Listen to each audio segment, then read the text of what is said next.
Mga serbisyo sa nagkalain-laing ahensya sa kagamhanan sama sa mga laboratory services o mga dental services ang gitanyag atol sa pagbisita sa First Lady Liza Araneta-Marcos sa dakbayan sa Talisay.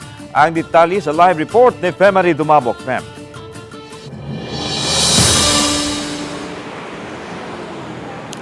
Lan moabot sa 1,500 ka mga Talisaynon ang nakabenitisyo sa libreng serbisyo nga tanyag sa mga nagkadang ahensya sa gobyerno o sa mga pribadong kumpanya. Libreng pagpangonsulta ug paibot sa ngipon, laboratory services sama sa CBC, X-ray ug daghan pa. Miabag usab ang mga pribadong mga ospital sa Department of Health nga maoy ng hatag og mga wheelchair alang sa mga nanginahanglan niini.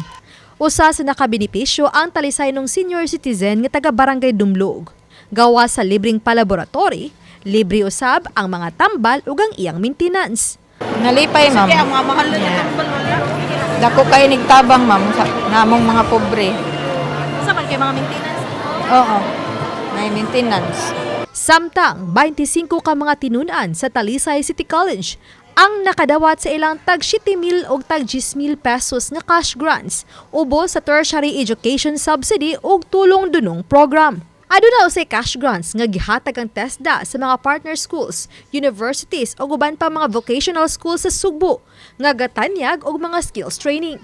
May gipanghatag usab nga mga goods ang mga ahensya sa gobyerno sama sa DSWD, PCSO, Department of Agriculture ug DTI. May serbisyo usabang LTO alang sa gustong mulukat og lisensya, renewal sa driver's license ug student permit. Pipila lang kini sa gitanyag sa programa nga Love for All Services sa dakbayan sa Talisay, nga gipasugdahan ni First Lady Liza Araneta-Marcos. When I told my husband, the love for all sa kanya, where is the best healthcare system? Ano yung boundaries sa pagkakanin? Small time lang kami, but it's the thought that counts, di ba? So we're here now with all the public sector, public partners, our private sector partners.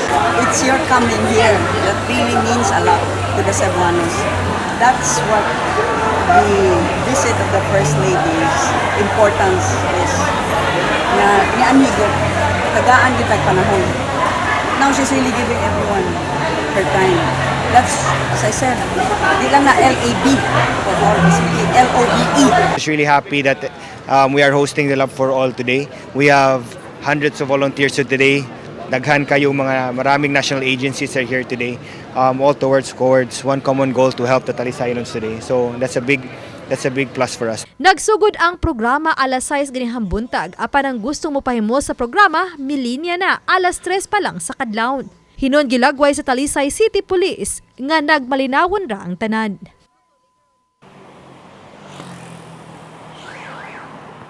Lalakip sa libreng serbisyo nga gitanyag mao ang legal assistance nga gitanyag sa Public Attorney's Office ug sa Supreme Court Justice. Lan? Okay, daghang salamat, Femari Dumabok.